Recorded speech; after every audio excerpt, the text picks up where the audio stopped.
제 존경하는 박지원 의원님께서 말씀하셨던 화면 좀 올려주세요.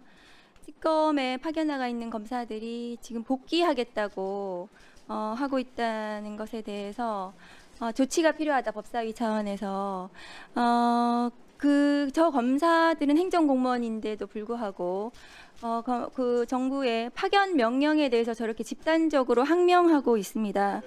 복귀 사유가 뭐냐면 수사기소 분리에 반대하고 왜 그 특검은 수사권한, 기소권한 모두 가지고 있는데 검찰의 수사기소 분리를 왜 하면서 검찰개혁을 하느냐, 이런 취지의 주장을 하는 것 같습니다. 지금 성명서를 발표한 검사들한테 경고합니다. 특검은 제한된 기간에 제한된 죄명에 대해서, 범죄에 대해서 제한된 대상을 상대로 특별하게 수사권한과 기소권한을 행사합니다. 그러나 검찰은 모든 국민들에 대해서, 모든 범죄에 대해서 언제나 수사권과 기소권을 행사하겠다는 겁니다. 그것이 문제가 되어서 내란 정권을 만들었잖아요. 그래서 검찰개혁을 하겠다는 겁니다. 그것을 비교하면서 특검을 가지고, 특검에 나가 있는 것을 시비 삼아가지고 이 검찰개혁에 역행하는 저런 집단 행동을 한 공무원. 그런데 다시 올려주세요 하면, 그런데 심우정 검찰총장에 대해서는 특검에 나가 있는 검사들이 저렇게 나가서 대기하면서 과거의 총장을 비호하고 있는 저런 행태들, 저런 공무원들의 정신 나간 행동들, 저런 집단 행동에 대해서는 법사위 차원에서 저는 강력한 조치가 필요하다고 생각합니다. 다음 거 보여주세요. 일단은 오늘 현장 국감을 해야 되는 이유를 말씀드리겠습니다. 지금 천대엽 법원행정처장 오늘 청문회에 나와야 되는데 안 나오고 있거든요. 저분의 발언을 한번 보십시오. 5월 2일 날 대법관이 기록을 안 보고 제출된 문서만으로 판결을 하는 경우는 없다. 저한테 저렇게 답변하셨어요. 근데 그 다음 날인가요? 조선일보에서 대법원이 정치권이 상고심 절차를 호도하는 것이고 기록을 모두 읽어야만 판결할 수 있는 것은 아니다.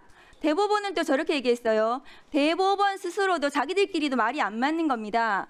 그런데 천대엽 법원행정처장은 5월 14일 날 또 법사위 나와서 저렇게 어물쩍한 이런 저런 말을 했습니다. 무슨 말인지 모르겠어요. 그런데 최근에 법원행정처장은 다시 나와서 지체 없이 제출 문서를 읽고 그 내용을 숙지했다. 그러니까 기록을 전부 봤다고 했다가 제가 로그 기록을 요구했더니 위원이 기록을 발언 중일 때는 조용히 하시기 바랍니다. 그랬더니 다 기록을 보는 것은 경고했습니다. 아니다라고 얘기를 하면서 천대엽 법원행정처장의 발언이 저렇게 바뀌었습니다.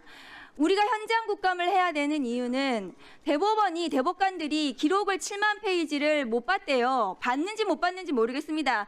법원행정처장이 저렇게 왔다 갔다 하는 말을 하기 때문에 로그 기록을 봐야겠다. 전자문서화된 기록을 봤다고 또 얘기도 하고 있으니까 현장에 가서 전자문서를 정말 만들었는지, 대법관들이 각 개인 컴퓨터에서 저 전자문서를 제대로 읽었는지를 봐야겠다는 그런 지금 의문이 드는 상황입니다. 지금 오늘 대법원장부터 와가지고 여기 와서 제대로 된 해명을 한다면 현장 국감은 필요가 없을 겁니다.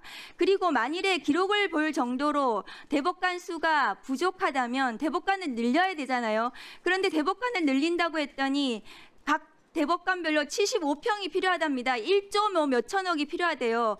그러면 대법원에 가서 그 대법관들이 정말 75평에서 일하고 있는지, 그 75평은 왜 필요한 건지 직접 눈으로 보고 정말 필요하다면 그걸 해줘야 되지 않겠습니까? 대법관을 늘리려면. 그래서 오늘 현장 국감이 반드시 필요하다고 저는 생각합니다. 그래서 오늘 국감 일정에 오늘 대법원장부터 시작해서 법관들이 나와서 오늘 청문회에 성실하게 임하고, 지난 5월 달에 사법 쿠데타에 대해서 해명이 됐다면 필요 없겠지만 현장 국감이 반드시 필요하다고 저는 생각을 합니다. 이상입니다.